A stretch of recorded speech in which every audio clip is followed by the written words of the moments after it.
Hello મિત્રો, નમસ્કાર.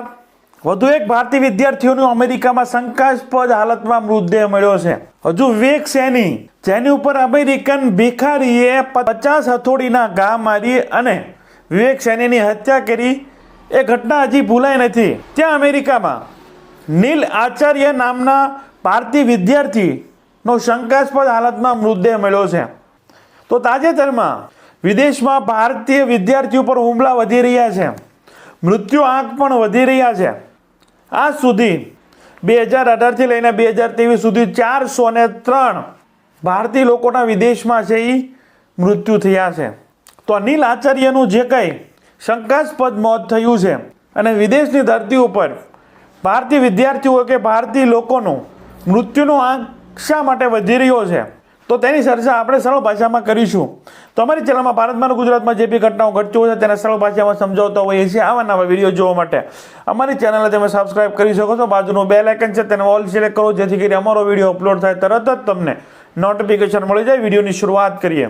28 જાન્યુઆરી નીલ આચાર્ય પોતાના અમેરિકામાં રહેણાંકથી યુનિવર્સિટી છે એ ઉબર બંધાવી અને યુનિવર્સિટી સુધી જાય છે અને બાદમાં તે ગુમ થઈ જાય છે.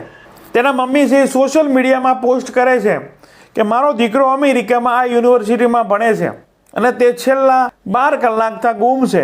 છેલ્લે ઉબરના ડ્રાઈવરે તેને યુનિવર્સિટી એ ઉતાર્યો. બાદમાં નીલનો કોઈ પત્તો નથી. તપાસ ચાલુ થાય છે. યુનિવર્સિટી તરફથી પણ તપાસ કરવામાં આવે છે. બાદમાં થોડા કલાકો બાદ યુનિવર્સિટીની બાજુમાં એક રોડ ઉપર શંકાસ્પદ મૃતદેહ મળે છે. તો એ મૃતદેહની તપાસ કરતા એ મૃતદેહ નીલ આચાર્યનો જાણવા મળે છે. બાદમાં તેના માતા પિતાને છે માહિતી આપવામાં આવે છે કે આ મૃતદેહ છે તમારા દીકરા નીલ આચાર્યનો છે.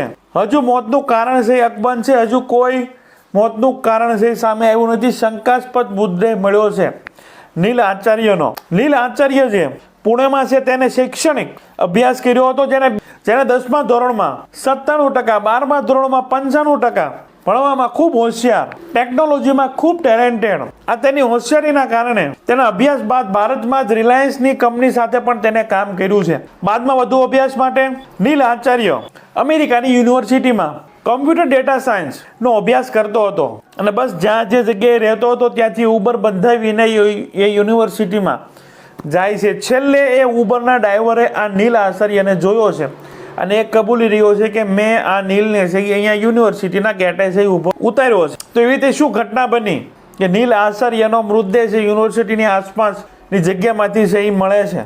પેલા નીલ ગુમ થાય છે, બાદમાં મૃતદેહ મળે છે. મૃતદેહ તપાસતા નીલ આચાર્યનો તે મૃતદેહ હોય છે.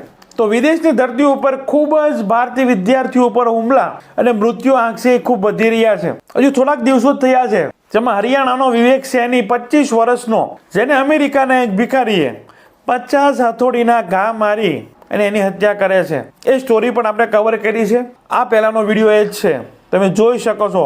અને આવા ઘણા બધા વિડીયો છે એ આપણે બનાવેલા છે કે ભારતીય વિદ્યાર્થીઓની સાથે છે વિદેશમાં શું ઘટનાઓ ઘટી રહી છે અને શેના કારણે બની રહી છે, જેની લિંક તમને હું નીચે ડિસ્ક્રિપ્શનમાં વિડીયોમાં આપી દઈશ. અને એવા ગુજરાતીઓ પણ છે જે અમેરિકાની મોસ્ટ વોન્ટેડની યાદીમાં પણ છે. તો એ વિડીયો પણ તમને મારી ચેનલમાં છે જોવા મળી જશે. અને વિવેક સૈનીની અગાઉ પીટીઆઈના અહેવાલ અનુસાર અમેરિકામાં દિનેશ અને નિકેશ, જે તેલંગાણા અને આંધ્રપ્રદેશના રહેવાસી હતા, એ પણ નાની ઉંમર હતી, ત્યાં અભ્યાસ કરતા હતા અને તેના શંકાસ્પદ મૃતદેહ છે એ મળ્યા હતા. અને આ ટોટલ આંકડો આપણે ગણીએ તો 2018થી આજ સુધી વિદેશની ધરતી ઉપર 403 જે આંકડો છે રાજ્યસભામાં રાજ્યમંત્રી વી મુરલીધરને આપ્યો છે, જેમાં ટોટલ 403. તેમાં પહેલા નંબરે સૌથી વધારે ભારતીય લોકો છે એ મૃત્યુ પામે છે કે આવા શંકાસ્પદ કે આવી ઘટનાથી મૃત્યુ થાય છે, અચાનક ગુમ થાય છે, હુમલો થાય છે, એની પાસેથી ચોરી થાય છે અને મૃતદેહ મળે છે. ક્યારેક કોઈ તળાવમાંથી મળે છે, ક્યારેક કોઈ રસ્તામાંથી મળે છે, એટલે શંકાસ્પદ હાલતમાં જ મળતી હોય છે.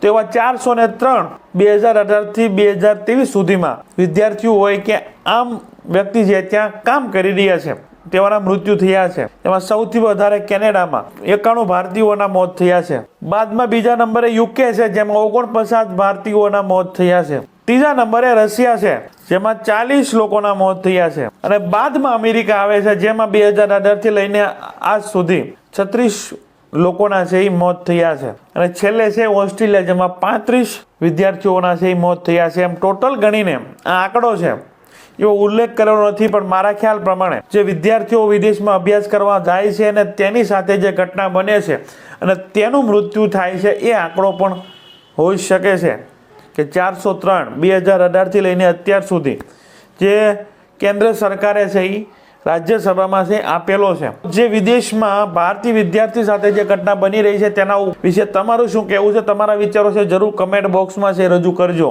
અને હજુ ગુજરાતીઓ હોય, હરિયાણી હોય, પંજાબી હોય કે વિવિધ રાજ્યના છે એ ઘણા બધા લોકો જેને હજુ વિદેશ જવાની ઘેલસા છે એ મળતી નથી. અને શા માટે છે ગુજરાતીઓ, હરિયાણી અને પંજાબી સૌથી વધારે વિદેશમાં અનલીગલી રીતે જાય છે?